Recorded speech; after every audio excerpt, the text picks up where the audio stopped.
This is a presentation of Northeast Streaming Sports.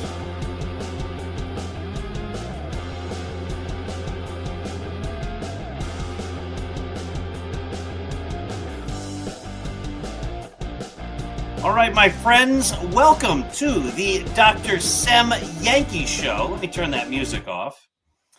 This is a super special show because we are going to talk about former Major League Baseball pitcher Mark Littell's final book, and I have the greatest guest ever, former Major Leaguer Ray Burris. But before I bring Ray Burris up on the show, let's make today a great day.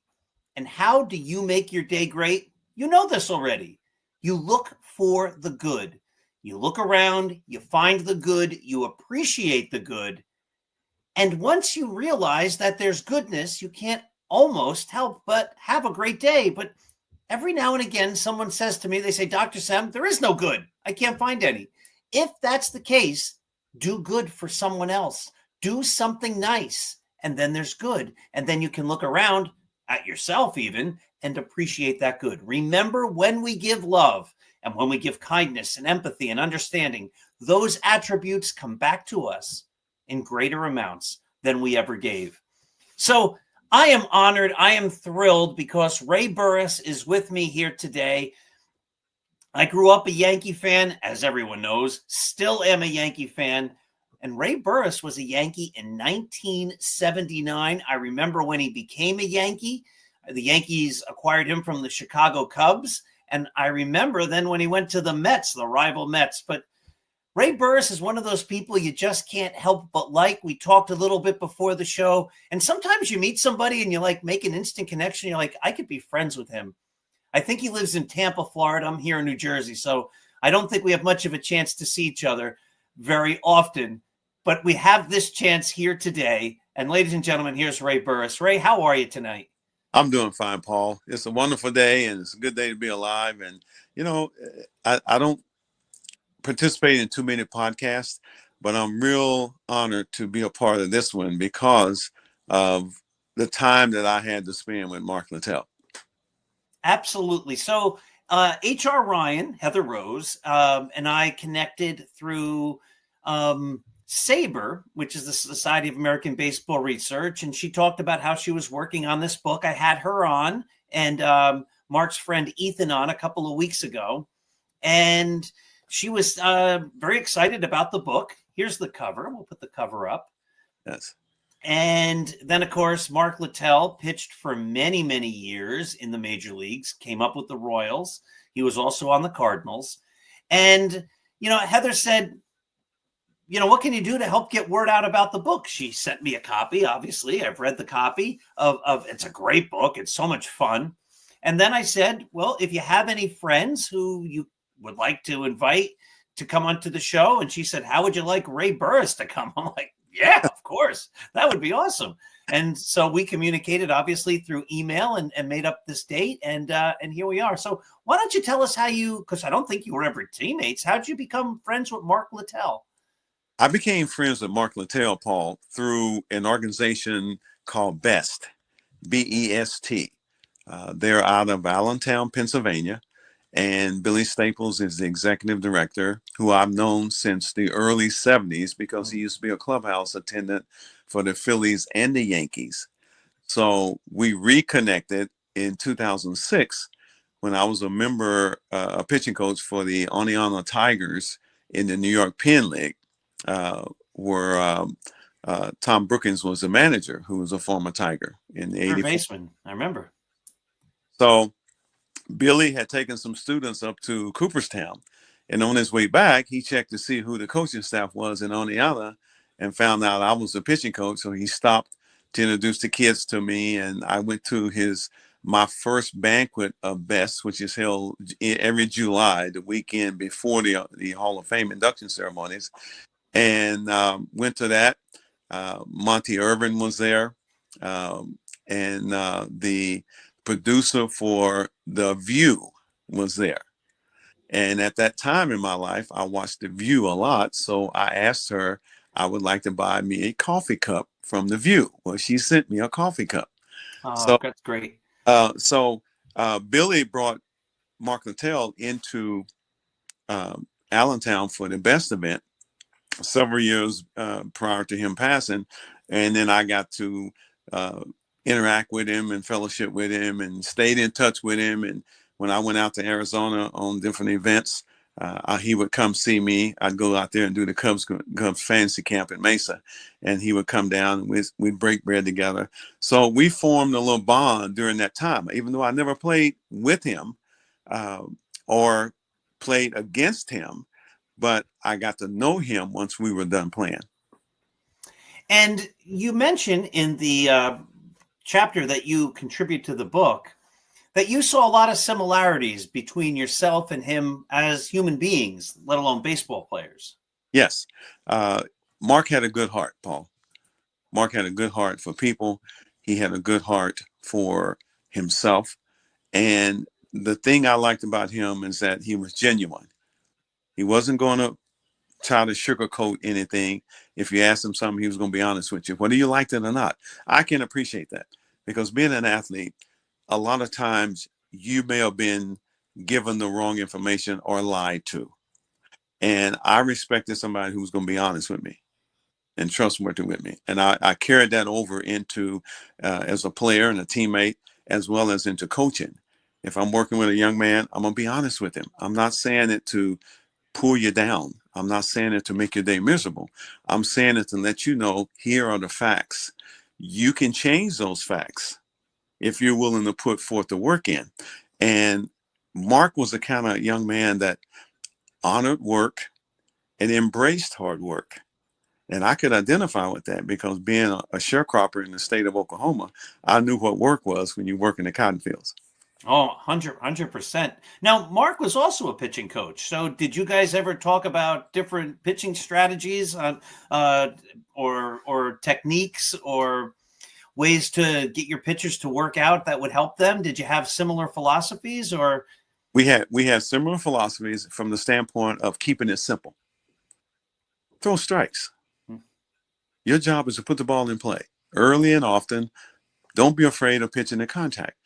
Strikeouts is not what you're about.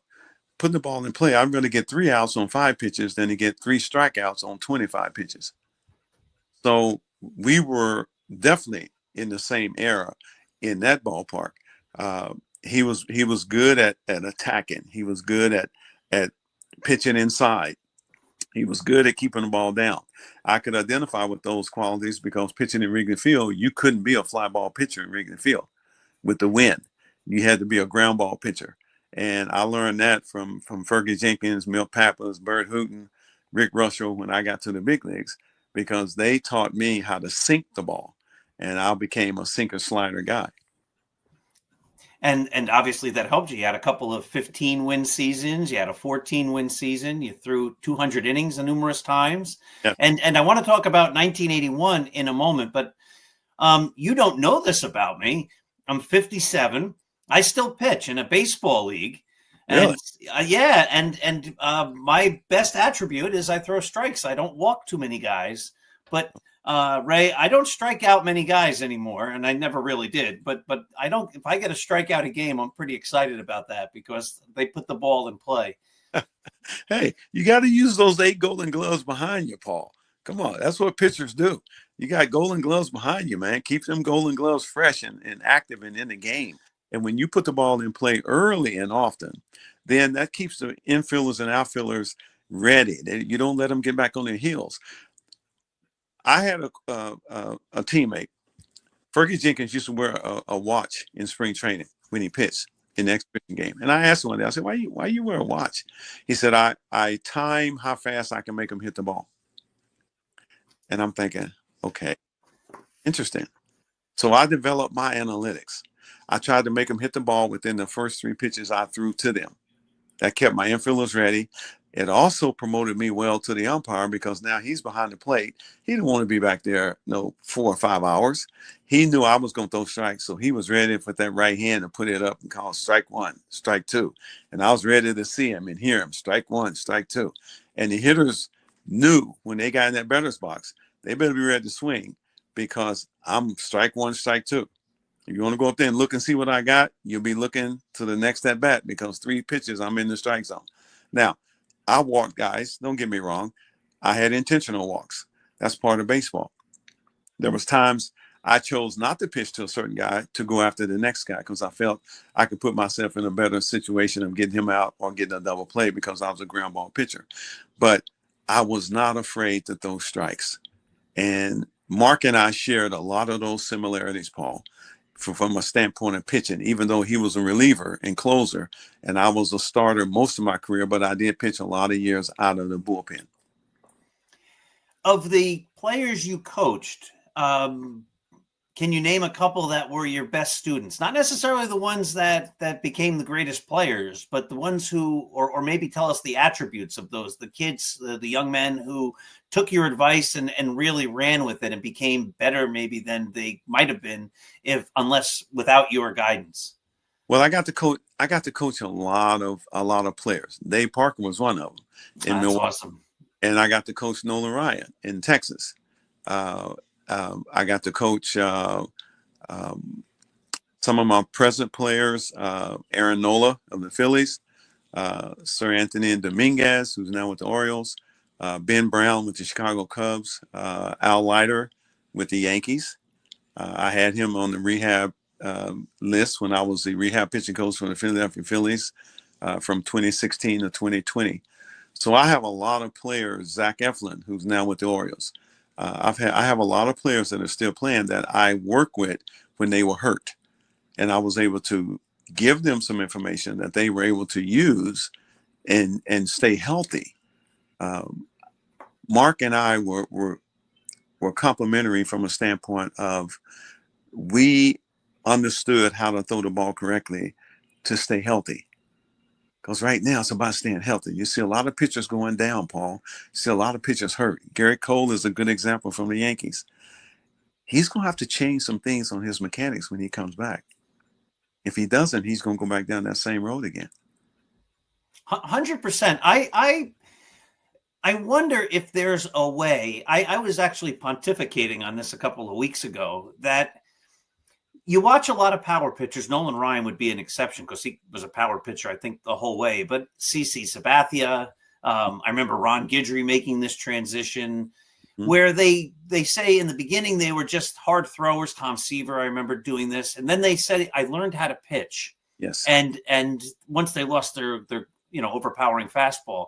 And I wonder if one of the great areas where teams could really do better than everybody else, sort of like a Moneyball idea for pitchers, would be to teach their pitchers, their young pitchers who can throw hard, how to pitch and how to be a pitcher rather than a thrower right from the start. And like you say, then maybe they'd throw 5 pitches in an inning instead of 25, and then maybe they could pitch a complete game instead of going 4 or 5 innings. No? Exactly. You're exactly correct. I learned something when I got into the big leagues. Having to coach Nolan Ryan and getting to meet Sandy Koufax, 2 pitchers who were very wild early in their careers. The one thing I asked both of them, what made them the pitchers that they were or that they became? And they said, Ray, when I learned how to pitch to contact. That's interesting for strikeout guys. For strikeout guys, but they pitched to contact. And that's what got them to the Hall of Fame and got them to where they were able to be consistent on a regular basis. And, Sandy Koufax didn't pitch as long as Nolan did, but he was just as effective in the times that he did pitch, as we all know. But the thing that was the common denominator between the two of them, Mark and I understood that value because we would talk pitching. And I said, Mark, what was your biggest attribute in what made you who you were? And he said, Ray, when I learned to pitch to contact, because hitting is the hardest thing in the game of baseball, Paul. You're trying to hit a round object with a round object square. Yeah. Yes. 100%. I love that. 100%.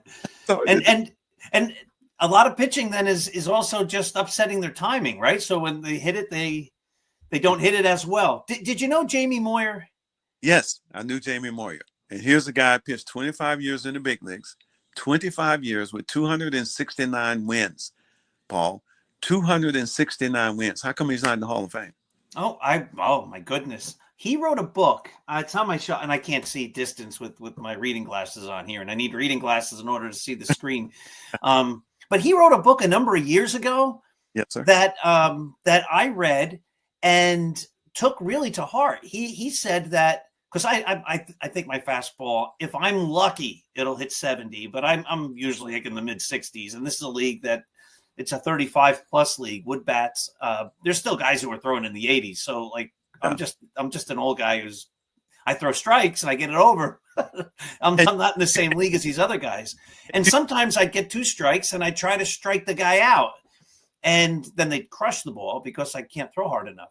And then I read Jamie Moyer's book, and his things, he said the exact same thing. He said, as a major leaguer, when I tried to throw it too hard, I'd get shelled. Yes. So I really learned to, if it's a fastball pitch, like calling for a fastball, to throw it even slower. Because it's just upsetting timing. Yes. But why is that, Paul? Say again. Why do you think that is the case when you don't try to throw it hard? Maybe you're not throwing it straight right down the middle, and you're moving it a little. Exactly. I'm gonna give you 3 factors that are better than velocity: movement, location, changing speeds. So the harder you try to throw, the more it's straightened out because you threw it incorrectly. Oh, I love that. Yes. That's beautiful. And when you didn't try to strike him out, instead of thinking, understanding what your mind is telling you, I'm going to strike him out. Why do you need to strike him out? You just need to throw a strike, and let's see what that strike gives you. If that strike gives you a strikeout, so be it. If it gives you a pop-up, so be it. If it gives you a called third strike, so be it. But as soon as you tried to throw that ball hard, you couldn't control it, you took away the movement, and you couldn't locate it. That's brilliant. Of course it is. But you understand pitching on a level way beyond me, but I love that, and I'm going to use that. Yes, listen, sir. If you're ever in New Jersey between April and August, let me know, and I'll have you come to one of my games. I will be I'll bring me some popcorn and a Dr. Pepper, and I'll sit there and be the best fan on the planet. I'm going to call you to the mound to help me. Well, big trip out there and say, hey, Paul, come on now. Keep the ball down. Think ground ball. Let's go. I love it. So how did you become involved in the book? Did HR Ryan reach out to you? And because it's such a good book, and your chapter especially is so enjoyable because it's all about heart. So how did you get that involvement? Mark asked me about being in the book when we were at a best event in Allentown. And I said I would be more than happy to. I was honored, very honored. And that's how it came about.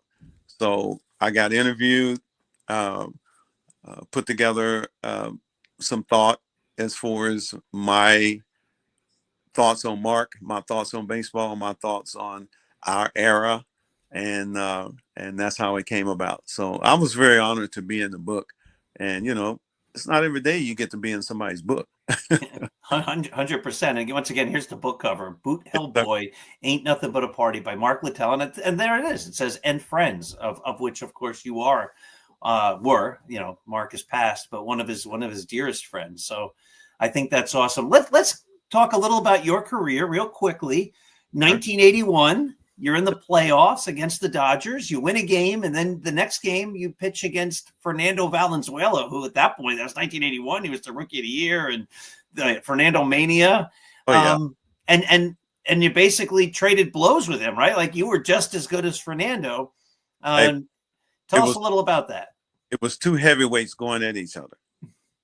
Two heavyweights going at each other. And the thing about that I don't ever want to take away from a fellow adversary. Fernando was a great competitor, great pitcher. I never got to know him. I never even got to speak to him. I never faced him during that 81 season because that was the year of the strike. And we had 59 days of strike during that year. And they put the seasons into two halves. The Phillies won our division this first half because they were leading the division. We came back and beat the Cardinals in the second half of the season. So now we go up against the Phillies in the divisional series. And Steve Rogers pitched us into the National League Championship Series, beating Steve Carlton twice. So I didn't pitch very well in the divisional series in Philadelphia. I went 5 1/3 or 5 2/3. I just wasn't pleased with my performance and the way I was throwing the ball based on the way I felt I could have thrown the ball. So now we win the series in Philadelphia. We're flying from Philadelphia to Los Angeles. We have an off day. The first game is on a Wednesday, Tuesday. We work out on Monday. We play Tuesday and Wednesday in LA. Bill Gullickson starts the first game. We lose. Fernando is starting the second game against me.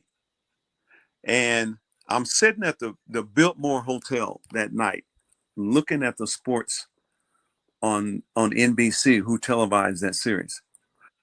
And the sports announcer comes on and he has the lineup of the Dodgers and he has the lineup of the Expos. And he goes down through the Dodgers and he reads every name 1 through 9.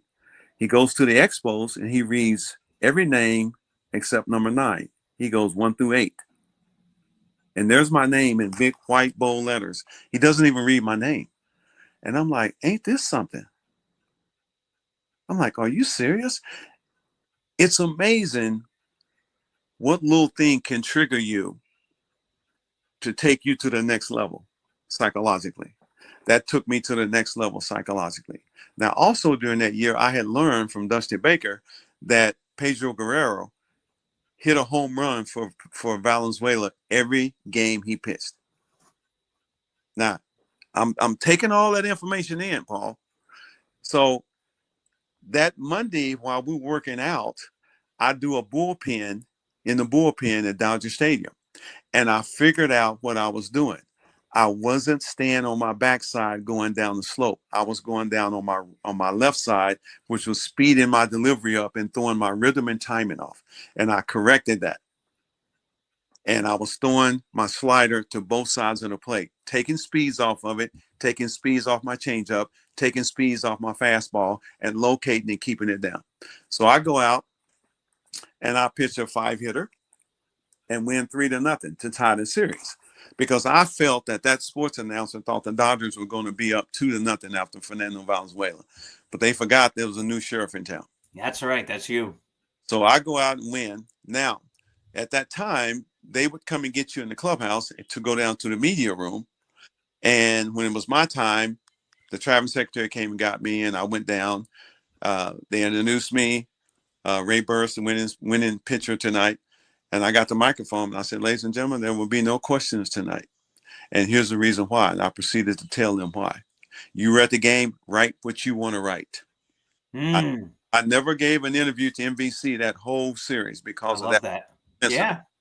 And they never apologized, and I wasn't expecting them to. So I just went on about my business and kept my mind on what I needed to do. And that was to try to get to the World Series, since it was my first postseason appearance as a player. And we fell short on the Rick Monday home run. But that was not off you. Wasn't off me. I went 8 innings in that fifth and deciding game, and Steve Rogers comes in and he gives up the home run to Rick Monday to straightaway center field in the Big O, and we lose 2-1. So that was the first experience, and you want to do things for your local fans, and being in Canada at that time, to be able to perform like that, to give us a chance to get to the World Series, I was very proud as an American to be able to be in that position, and at the same time perform like I did, Paul. That was very gratifying. It's awesome. That's in the biggest moments you performed as well as the best, right? And that's what it all comes down to. I wish I would have had more opportunities to see if I could duplicate it, but I never did. And but nobody can ever take that performance away from me, my friend. 100%, 100%. You were a Yankee for a very brief time in 1979. Yes. Just because a lot of people, when they do podcasts, they want to hear all the negative stuff. And I don't want to hear any of that. I always want to hear the good stuff. So I was 11 years old in 1979 and you were a Yankee. So you were a god, like Ray Burris. Look, he's a Yankee. Where's the pinstripes and all that? So just tell me your favorite Yankee experience. What was the best part of being a Yankee? The best part of being a Yankee for me was whenever there was, say I was on the post-game or pre-game show, whatever that player or whatever they gave me for being on that show, everybody on that team got that gift. Oh, really? So if it was a post-game show, you got the gift for the post-game show. If it was a pre-game show, you got the same gift as that interview that player had for the pre-game show. So every day I was walking out of old Yankee Stadium, I always took me a little duffel bag because I was going to have gifts for 162, 81 games at home. I was going to have a gift, and that's awesome. That was Paul. That was like Christmas in April. Who was your favorite teammate? My favorite teammate on the Yankees? Yeah. My favorite teammate on the Yankees was Willie Randolph. Oh, nice. Chris Chambliss and Jim Cott.